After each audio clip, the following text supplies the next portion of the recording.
Bismillahirrahmanirrahim. Assalamualaikum warahmatullahi wabarakatuh. Alhamdulillah, alhamdulillahilladzi.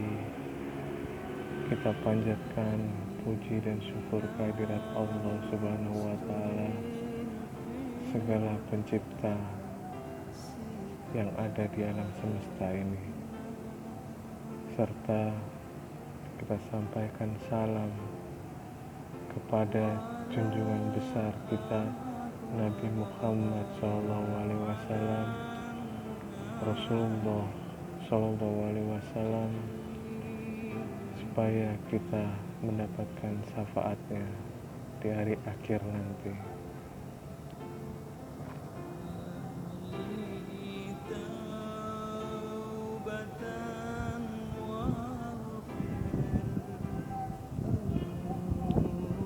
Pada kesempatan sebelumnya di channel saya Agen Al-Mahdi menjelaskan dan menerangkan ciri-ciri fisik dari Sang Al-Mahdi atau Satrio Piningit. Sebagian kecil yang saya terangkan berdasarkan pengalaman spiritual saya dengan melihat dari mata batin saya. Seperti itulah ciri-ciri yang saya bisa melihat dan merasakan. Pada kesempatan hari ini saya akan menerangkan dan menceritakan bagaimanakah kehidupan Sang Al-Mahdi atau Satrio Piningit tersebut dari masa kecilnya hingga saat ini.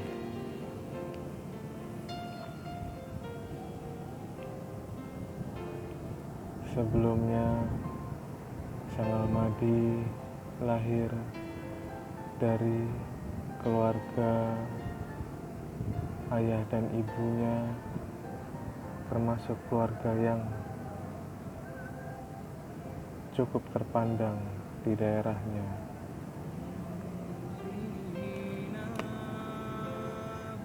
Sebelum Al-Mahdi dilahirkan atau Satrio Piningit dilahirkan, ayahnya bekerja dan bertugas berpindah-pindah dari satu daerah ke daerah yang lain,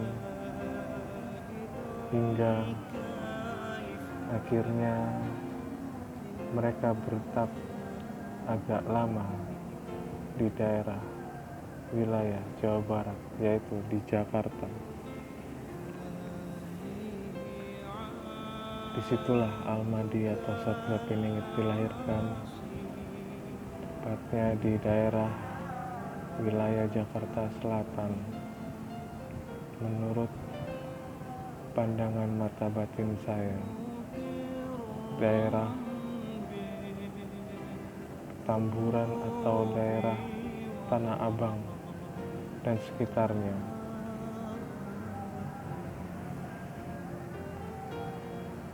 Pada tahun 1983 beliau dilahirkan, sebagaimana saya sudah menceritakan pada channel saya di sebelumnya.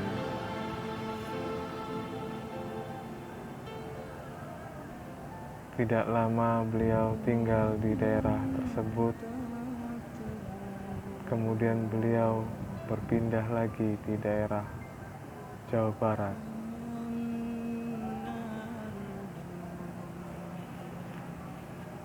Sekitar agak lama beliau tinggal di daerah tersebut. Dari masa kecilnya hingga menepati sekolah dasar, beliau tinggal di daerah tersebut. Pada masa kecilnya beliau mengalami luka yang terdapat menandakan di keningnya sebuah tanda pada masa kecilnya.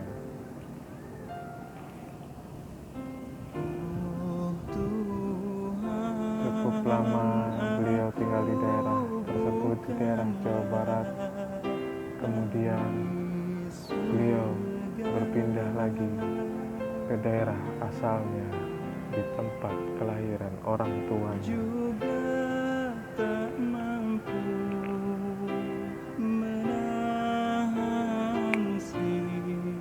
Hingga beliau tinggal di daerah tempat tinggal orang tuanya, hingga saat ini masih menetap di daerah tersebut. Bagaimana kehidupan para anak-anak hingga remaja, beliau berpendidikan dan menjalankan pendidikan dengan sangat baik. Manusia yang sangat berbakti kepada orang tuanya, sayang terhadap orang tuanya, dan menyayangi sanak saudaranya.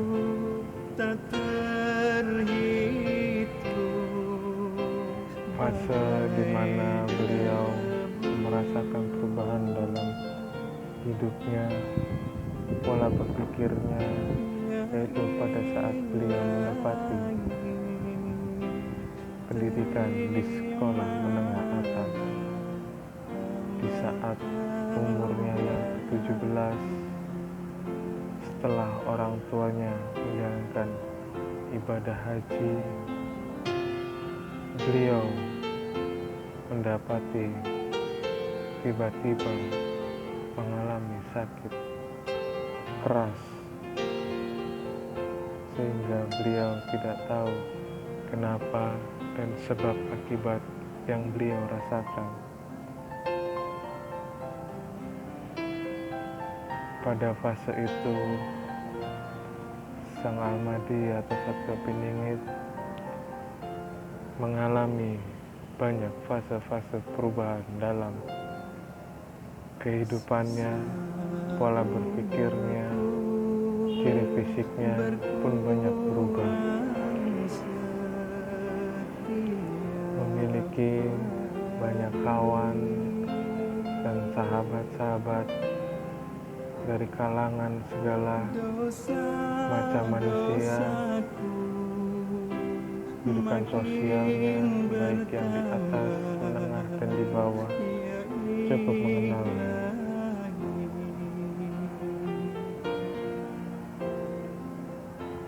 Setelah beliau melanjutkan menyelesaikan pendidikan di sekolah menengah atas, beliau melanjutkan ke perguruan tinggi, di mana beliau mendapati pendidikan di perguruan tinggi terbaik di daerahnya.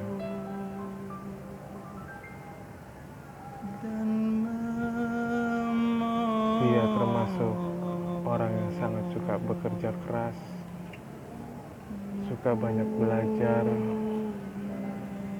dan memahami apa arti hidup ini dan apa arti perjuangan dari hidup ini sejak saat itu.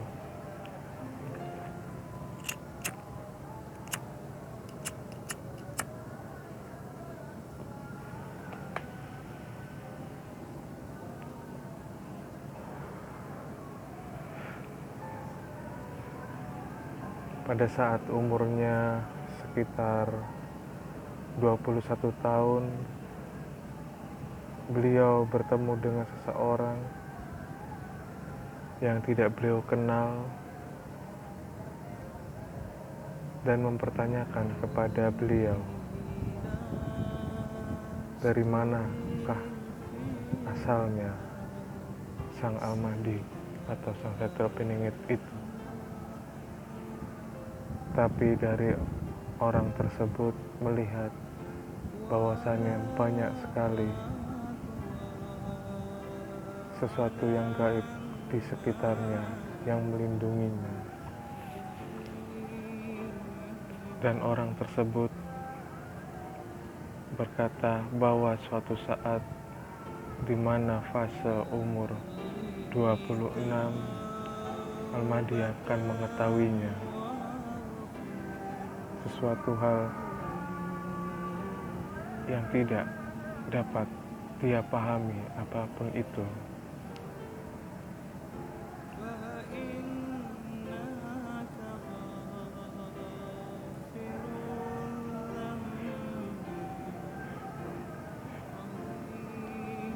Secara umum, Sang Al-Mahdi menjalankan hidupnya dengan sangat baik. Beliau bekerja di salah satu perusahaan besar swasta nasional yang berkecimpung sangat luas di wilayah Nusantara ini.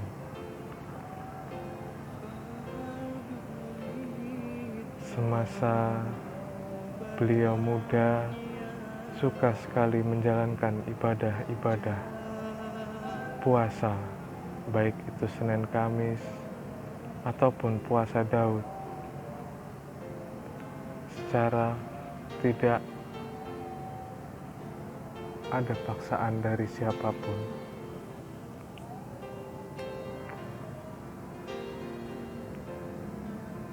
Hingga suatu saat beliau bermunajat kepada Allah Subhanahu wa Ta'ala, di mana fase umur 25 beliau menjalankan ibadah puasa selama 40 hari lamanya dan menjalankan ibadah-ibadah lainnya semata-mata hanya karena Allah Subhanahu wa Ta'ala.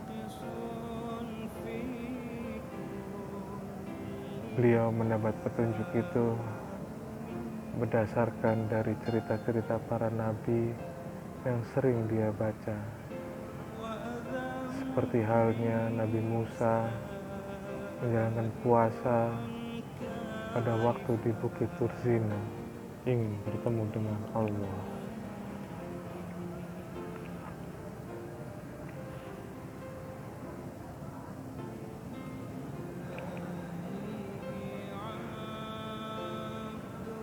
Saat beliau setelah menjalani puasa tersebut,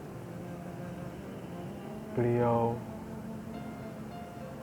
secara tidak langsung setelah menjalani sholat tahajudnya seakan-akan tertidur dan bertemu, dibangunkan atau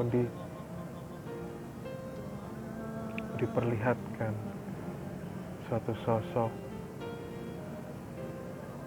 yang dia lihat adalah seperti dirinya, wajahnya, posturnya, yaitu dia sendiri, dan berkata, "Saya adalah kamu." Sang Al-Mahdi pun atau sang Satrio Piningit tersebut menatapnya dengan memperjelas apakah benar. Ternyata benar itu. Tapi beliau tidak pernah mengetahui bahwa beliau adalah sang Kinasih atau Al-Mahdi atau Satrio Piningit, seperti yang orang-orang bicarakan saat ini.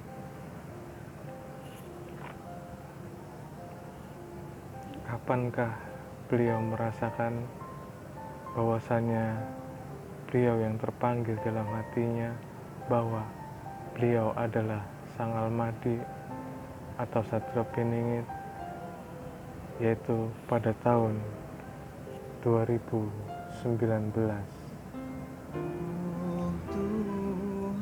Pada masa itu, setelah beliau menjalankan ibadah selama 40 hari lamanya, berpuasa yang bertujuan hanya menajat kepada Allah, beliau ditunjukkan bahwasanya beliau adalah sang insan kamil atau yang diberikan rahmat anugerah oleh Allah dalam hatinya.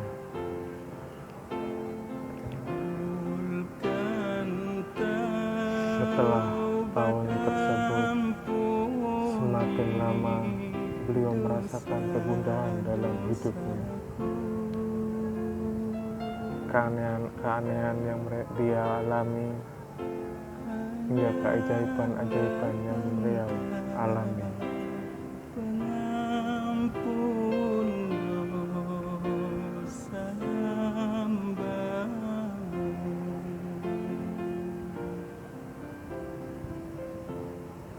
Tepat pada tahun 2021, beliau merasakan suatu ketakutan atau kegelisahan dalam hidupnya akan condong menunjukkan bahwa beliau benar-benar sang Al-Mahdi atau sang Satrio Tinini.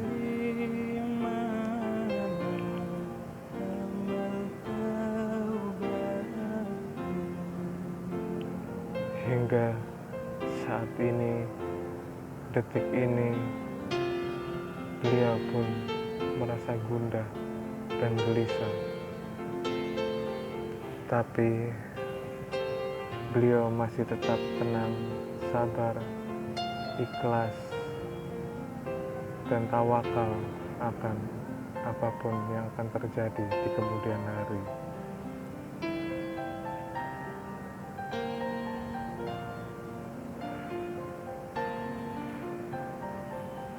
Semoga di kedepannya kita semua, teman-teman semua, saudara-saudaraku semua diberikan kebaikan oleh Allah Subhanahu wa Ta'ala, dan kita akan ditunjukkan sang Al-Mahdi tersebut sebagai pembimbing kita hingga menuju ke era akhir zaman. Demikianlah cerita sedikit dari saya, dan setelah cerita ini saya akan menceritakan sesuatu tentang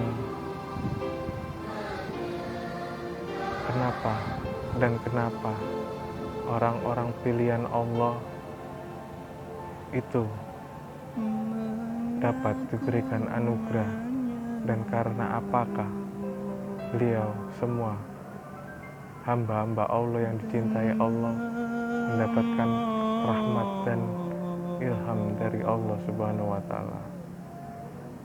Sedikit banyak terima kasih. Tetap saksikan channel saya di Agen Al-Mahdi. Jangan lupa subscribe channel saya dan tonton terus channel saya. Wassalamualaikum warahmatullahi wabarakatuh.